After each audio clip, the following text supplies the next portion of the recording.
4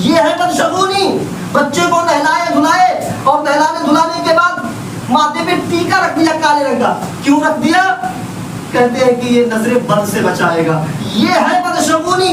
اللہ کے نبی فرماتے ہیں 70,000 افراد میں سے وہ لوگ ہوں گے جو بدشگونی نہیں لیتے ہوں گے.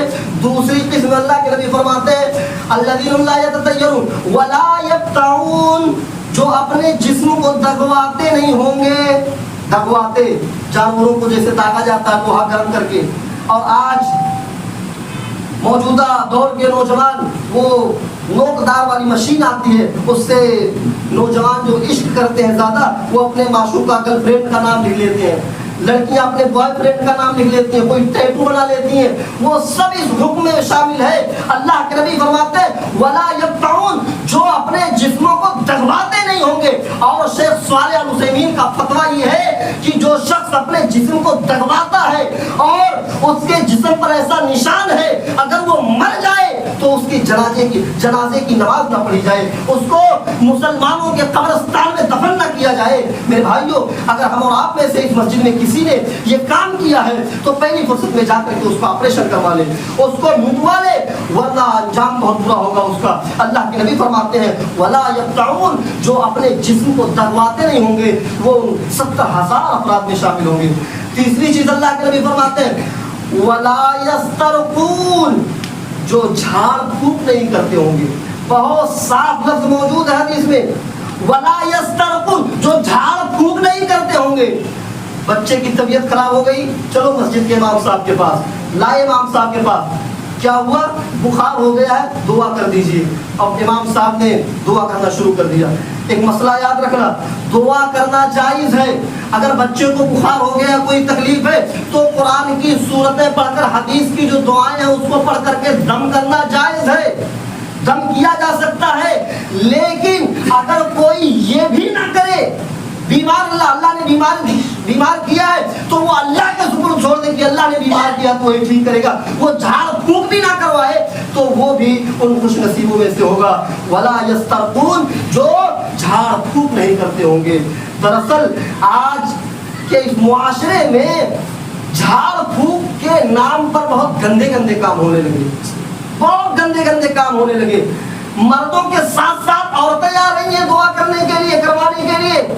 اور لڑکی کا باپ سوچتا ہے کہ چلو قرآن کی آیتیں تو پڑھ کر کے دم کی جا رہی ہے، اس میں حرج کیا ہے؟ اور دعا کرنے والا تو مسجد کا امام ہے، مولوی ہے، اور مولوی کو فرشتہ ہوتا ہے. ہم نے مولویوں کو تو فرشتہ سمجھ لیا ہے. میرے بھائیوں، لڑکیوں کو، عورتوں کو جس طریقے سے غیر محرم سے اپنا چہرہ، اپنے ہاتھ کی ہتھیلیاں چھپانا ہے، وہ غیر محرم میں آپ کے مسجد کا امام بھی شامل ہے، آپ کے محلے کا مولوی بھی شامل ہے، یا آپ کے بچی کو پڑھانے والا ماسٹر اور ٹیچر بھی شامل ہے. اس میں ان سب سے اس لڑکی کو، اس عورت کو پردہ کرنا پڑے گا. میرے بھائیوں، ولا یسترقون، جو جھاڑ پھونک نہیں کرتے ہوں گے. اور میں تو کہتا ہوں کہ اگر جھاڑ پھونک کروانا بند کر دے تو یہ جو کٹ ملا ایک روم میں لے جا کر کے دعا کرتے ہیں الگ، وہ سب لیبر کا کام کرتے ہوئے نظر آئیں گے. بڑا پیسے کماتے ہیں وہ اس میں، وہ سب لیبر کا کام کرتے ہوئے نظر آئیں گے. اللہ کے نبی کیا فرماتے ہیں ولا یسترقون، جو جھاڑ پھونک نہیں کرتے ہوں گے. چوتھی چیز اللہ کے نبی فرماتے ہیں وعلی ربہم یتوکلون، جو اپنے رب کے اوپر توکل کرتے ہوں گے، ہر حال میں اپنے رب کے اوپر بھروسہ کرتے ہوں گے، وہ ان خوش نصیبوں میں ہوں گے. اتنا کہنا تھا، حضرت عکاشہ کھڑے ہوئے اور کہنے لگے اللہ کے نبی میرے لیے دعا کر دیجئے کہ اللہ ان 70,000 خوش نصیبوں میں مجھے بھی شامل کر لے. اللہ کے نبی نے فرمایا انت منہم یا عکاشہ، اے عکاشہ جاؤ تم بھی ان 70,000 لوگوں میں تم بھی ہو.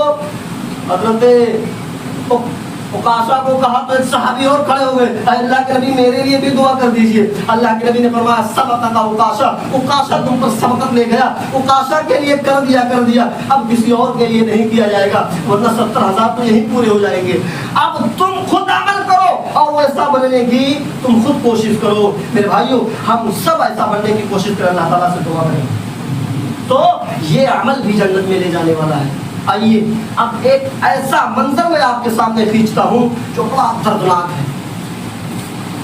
غنیمت کا مال آیا ہوا ہے، مال غنیمت آیا ہوا ہے، سارے صحابہ میں وہ مال بٹنا ہے. حضرت عائشہ کہتی ہے اللہ کے نبی 15 دن ہو گئے گھر میں چولہا نہیں جلا ہے، آج تو مال آیا ہوا اس میں آپ کا بھی حق ہے، آپ کا بھی تو حصہ ہوگا۔ اللہ کے نبی نے فرمایا ہاں عائشہ اس میں میرا بھی حق ہے، سارے لوگوں کو بٹنا ہے اور اس میں میرا بھی حق ہے۔ حضرت عائشہ کہتی ہے اللہ کے نبی کیا میں چولہا سنبھال لوں، چولہے کو پود دوں، چولہے جلانے کے لیے لکڑیاں اکٹھا کر لوں؟ اللہ کے نبی نے فرمایا ہاں عائشہ تم چولہا سنبھال لو، ابھی میں جاؤں گا اور کچھ مال لے کر کے آؤں گا، مال غنیمت جو سب کو بٹیں گے، سب کو جو مل رہا اس میں سے میرا بھی حق ہے، مجھے بھی ملے گا۔ اے عائشہ آج 15 دن کے بعد میرے گھر میں بھی چولہا جلے گا۔ اللہ کے نبی فجر کی نماز پڑھانے کے لیے جاتے ہیں اور نماز پڑھانے کے بعد سارے صحابہ کو مال تقسیم کرتے ہیں۔ حضرت عائشہ کھڑکی سے دیکھتے ہیں کہ سارے صحابہ مال لے کر کے خوشی خوشی جا رہے ہیں اور وہ سوچتی ہیں کہ ابھی میرے شوہر میرے ہسبینڈ بھی لے کر کے کچھ مال آئیں گے، آج 15 دن کے بعد میرے گھر میں بھی چولہا جلے گا۔ اللہ کے نبی سب کو بھر بھر کے مال دے رہے ہیں، سارے صحابہ آج خوش ہیں جو کہ مال مل رہا ہے سارے صحابہ کو۔ جب سارے صحابہ کو مال تقسیم کر دیا اللہ کے نبی نے تو اللہ کے نبی کے حصے میں بھی 2 تھیلے آئے مال سے بھرا ہوا، گلے سے بھرا ہوا 2 تھیلے، سب کو 2 تھیلے ملے تو اللہ کے نبی کو بھی 2 تھیلے ملے۔ اللہ کے نبی خوشی خوشی 2 تھیلے اٹھا کر کے اپنے گھر کی طرف بڑھ رہے تھے، اپنے گھر کی طرف جا رہے تھے، دروازے تک پہنچے ہی تھے کہ 2 یتیم بچوں نے آپ کا راستہ روک لیا، ایک نے دائیں ہاتھ پکڑ لیا، ایک نے بائیں ہاتھ پکڑ لیا۔ اللہ کے نبی ان کی طرف دیکھتے ہیں تو کیا دیکھتے ہیں کہ عمر 7 سال ہے، کہ عمر 9 سال ہے۔